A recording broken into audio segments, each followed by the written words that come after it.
This is RTV6 News at 11, working for you. Thanks for joining us here tonight. I'm Mark Mullins. And I'm Amanda Starrentino. Working for you, RTV6 is learning more about a financial burden faced by millions of Americans. For the first time, we're hearing from a Kokomo woman who had thousands of dollars in medical debt wiped away. She's telling our Graham Hunter about the lesson it's helping her pass on to her kids. It was definitely a blessing that just happened into my mailbox. Lacey Rudolph was one of 72 million Americans struggling to pay off medical debt. I've been self-employed for 16 years. I'm a hairstylist, and about 11 of those years, I didn't have insurance. And so when she needed medical care, it was actually a bad kidney stone thing, and it, MRIs and CAT scans and all that add up. It's not something you can ignore. If anybody's had kidney stones, they say they can be worse than giving birth. It is horrendous. The bills piled up, as they do for many Americans. Medical debt is one of the leading causes of bankruptcy. In the moment, you don't care about any cost because you have to get checked out for the pain. Sometimes it just isn't easy to get ahead. It's hard. You're paying bills, small kids.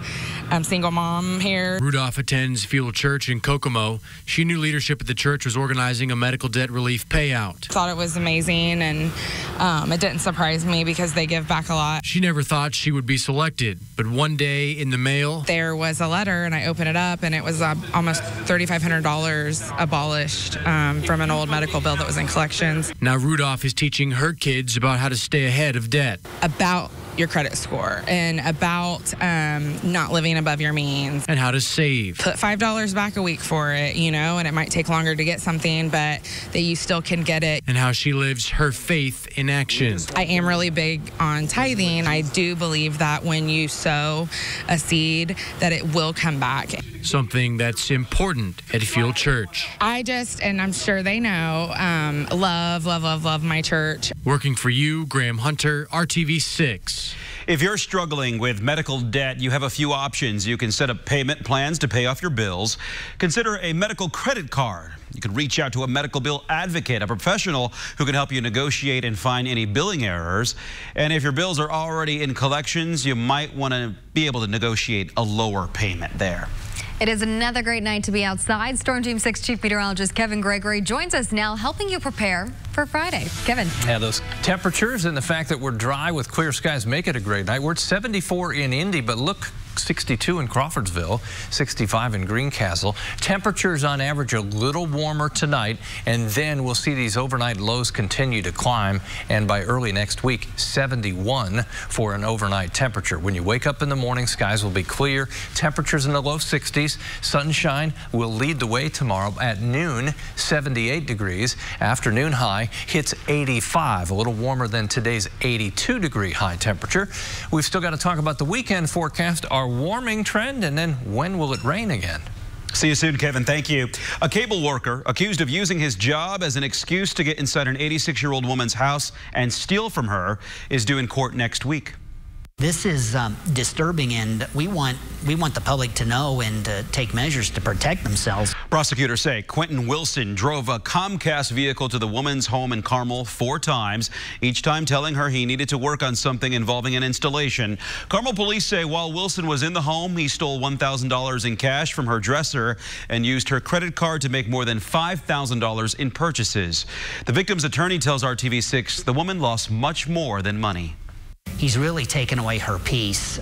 She's fighting to live independent. It's very important to her, and she's done a great job of it, but now she's suffering.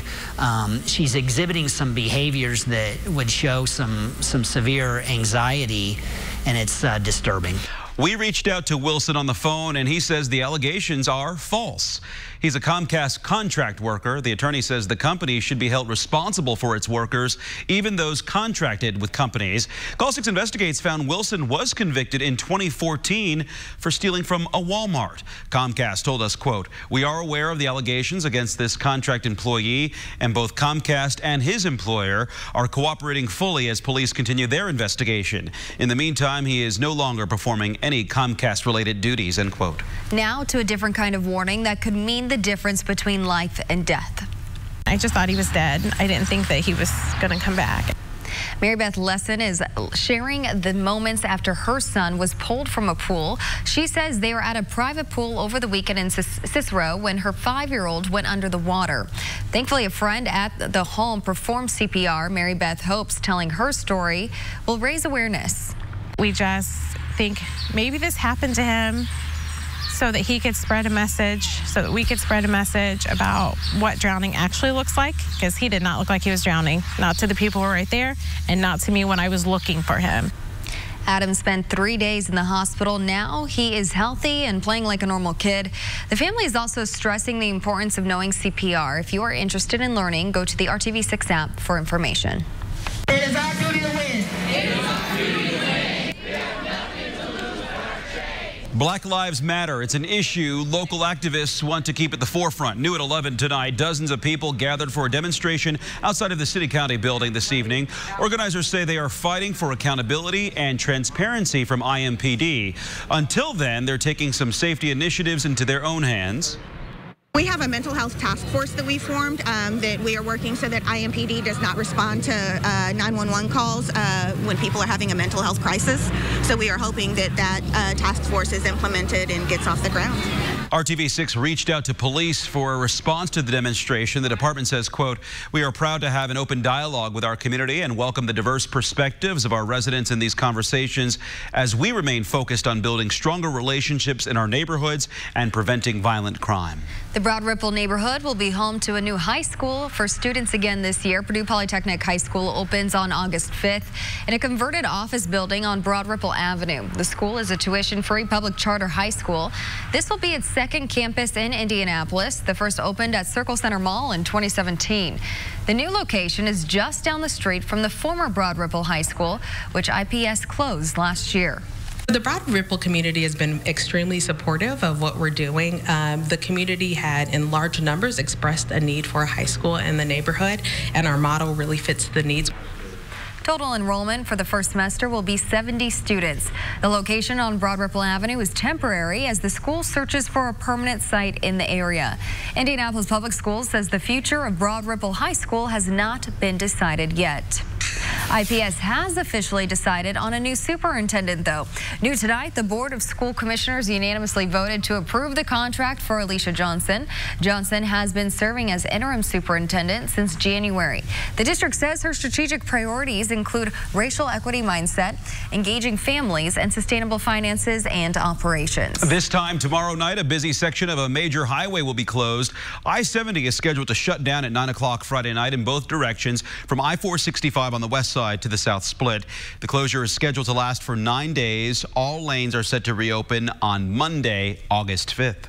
And good news for people who live, work, and drive on the Near East side of Indianapolis. The spokesperson from Citizens Energy confirms the Market Street intersection going east and west will reopen on August 5th. We have been following the closure and detours since access to downtown on the busy street closed early last year. The work is related to the Dig Indy project. Market was originally expected to reopen in June of 2018, but the date kept getting pushed back. Pine Street between Washington and Market and Ohio will remain closed for ongoing Dig Indy work. Well, you can help the new rapid transit bus line get off to a good start. Indigo is asking for people to help with the Red Line launch set for September 1st. Volunteers will be located at stations throughout the route to educate and assist riders. There will be training and support materials. If you're interested, go to the RTV6 app and click on this story for more information. People on two wheels will be able to get around Indianapolis in a safer way thanks to money generated from scooter companies. Today, Mayor Joe Hogsett announced new neighborways in 2 sections of the city. Neighborways use residential streets to help connect bicyclists and scooter riders to other bike paths and lanes. Even though all of us may not rely on bikes, on scooters, or on skateboards, we as a city must recognize and acknowledge and, yes, accommodate a large and growing demand for different forms of personal mobility. The neighborways will include infrastructure improvements and new signs on the near southeast and near north sides of the city. 2 meetings will be held next month to learn more about the project. We have that information for you on the RTV6 app. Working for you, RTV6 continues to push for answers to issues that matter to you. On the northwest side of Indianapolis, we heard earlier this month from recreational anglers worried about Indy Park's new stricter enforcement of boating rules on Eagle Creek Reservoir.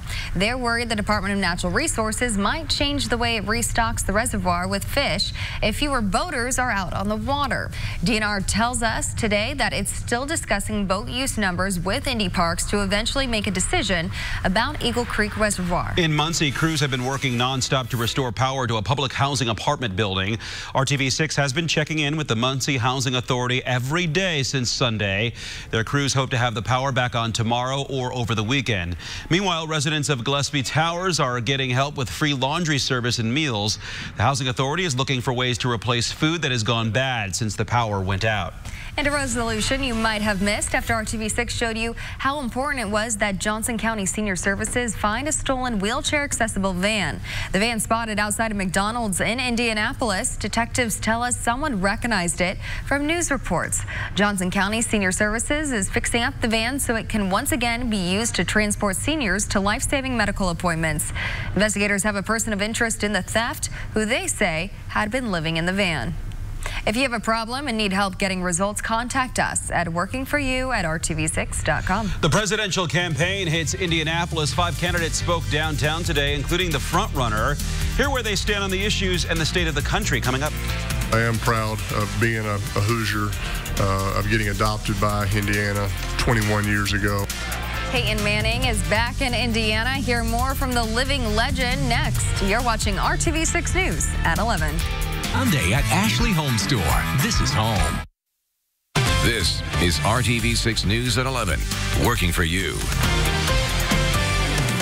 New at 11, living legends honored. Tonight, the Indiana Historical Society recognized extraordinary people with Hoosier ties. The 2019 honorees include Eva Moses Kaur. Kaur died earlier this month at the age of 85.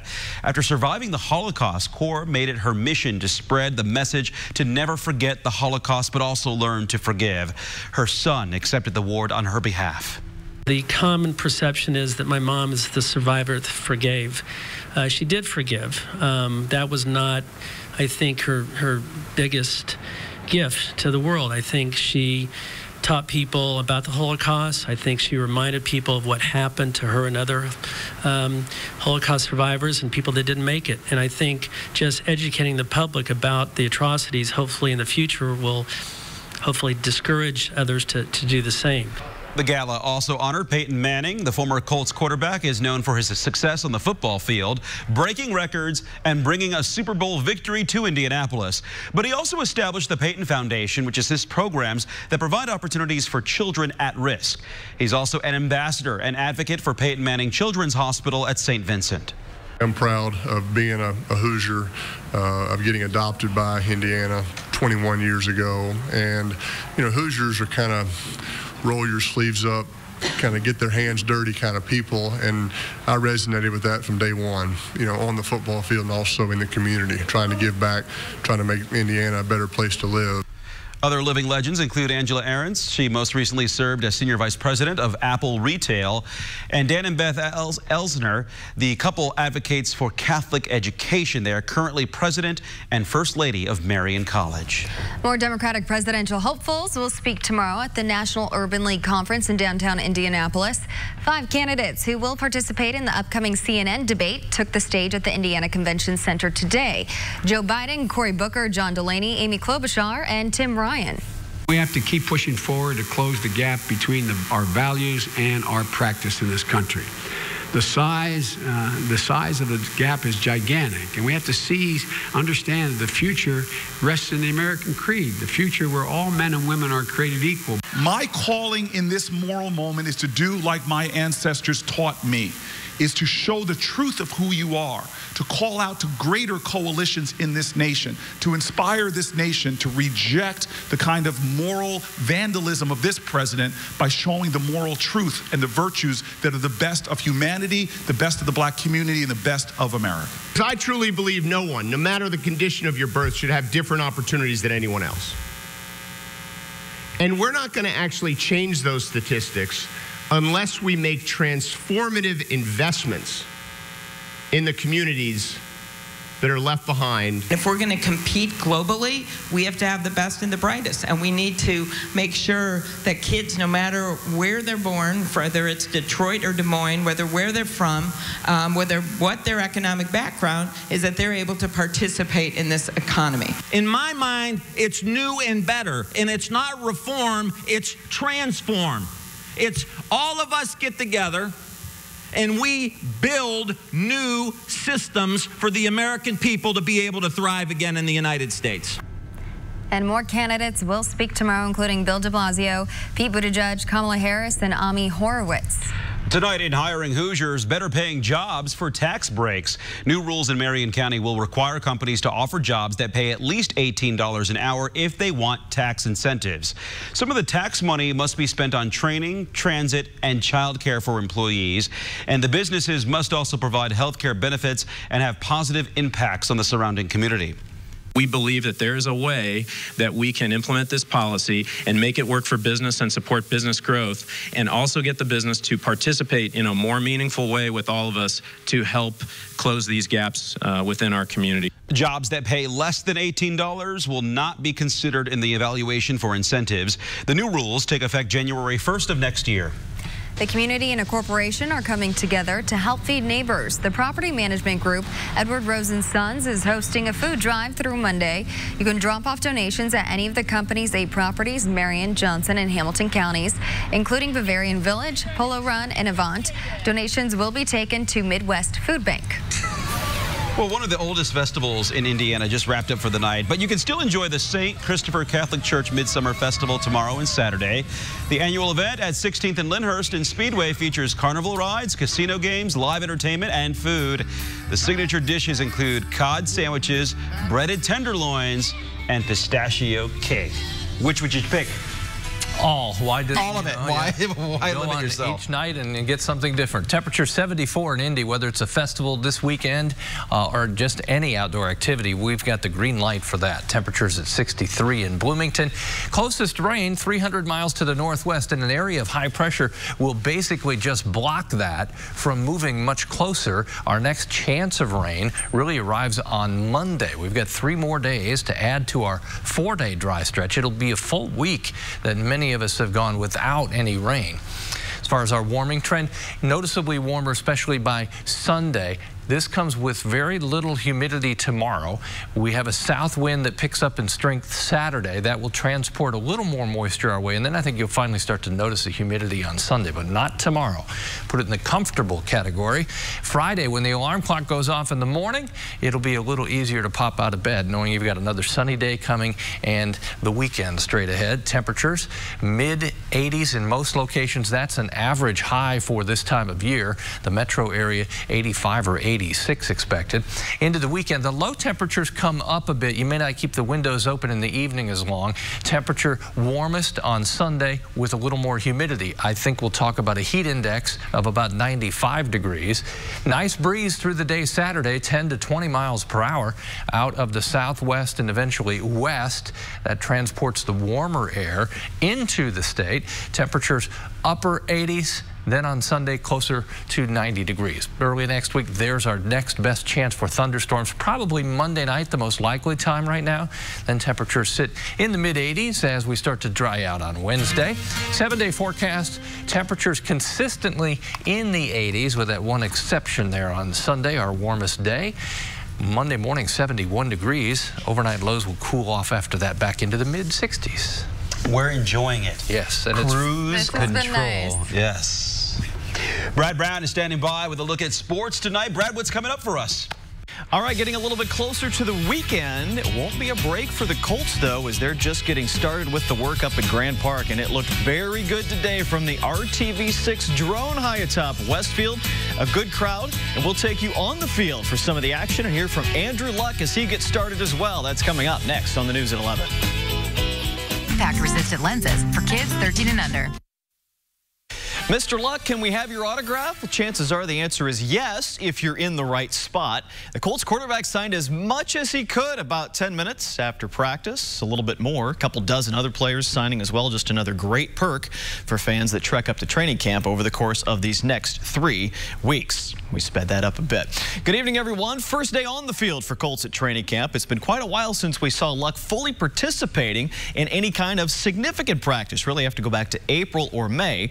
Working back from an injury is something he's done before, but this time it was a left leg calf injury. Didn't get into any more details than that. Clearly everyone's been smarter about the process. Luck worked out during individual drills only today, went about 40 minutes. From our view, he looked pretty good. After the work, time to talk. We bring you some of what the QB had to say today in tonight's Sports Extra Spotlight. You can't skip steps. It just comes back to bite you in the end. And then, go to bed saying, oh, I wish I hadn't pulled my calf. I wish I didn't feel like this. But it is what it is, and it's all about getting better and doing the best you can that day. And I think that's what this team's about. I think that's certainly what we learned last year as a team. I remember walking through that sort of tunnel in the trees, and today I was sitting there thinking about it and how scared I was to go practice and how nervous, and I had no idea what the heck was going to happen on this practice field. I remember it being a very powerful feeling, and then feeling so happy, it almost relieved, like I survived practice. My arm is still attached to my shoulder, and that's certainly a much different feeling this year. But also, we talk about patience and trusting the process. It was almost forced upon me last year, and I know I learned so much from it. We got a bunch of good players. I think we have a very strong locker room. I think we have I think we're building a strong culture. And I think everybody loves to work. I think if to a man, if you asked around, I'm sure their personal expectations are way higher than what anybody else expects of them. And that's what I think. High expectations, low expectations. I don't think we as a locker room can allow that to creep into our psyche. I think that's a recipe for disaster, and so we will fight against that, and we've got to work. As you know, it's all about progress. I wasn't in a position to go in and test it or push it. I think I did an appropriate amount of work today, got better, and we'll keep adding and adding and adding. So I know I had fun. I had fun getting out here. It was fun to start working with Funchess and fun to see Jack Doyle back running around. So always good to be back at camp. Sports wagering will be legal in Indiana soon. If you're into that, here's the kind of bet you will be able to make for NFL MVP. Luck is currently second favorite odds at 7-1. That is according to Caesars Las Vegas. Quite the list to be part of as camp begins. There's a solid chance of all of these guys being in playoff contention as well.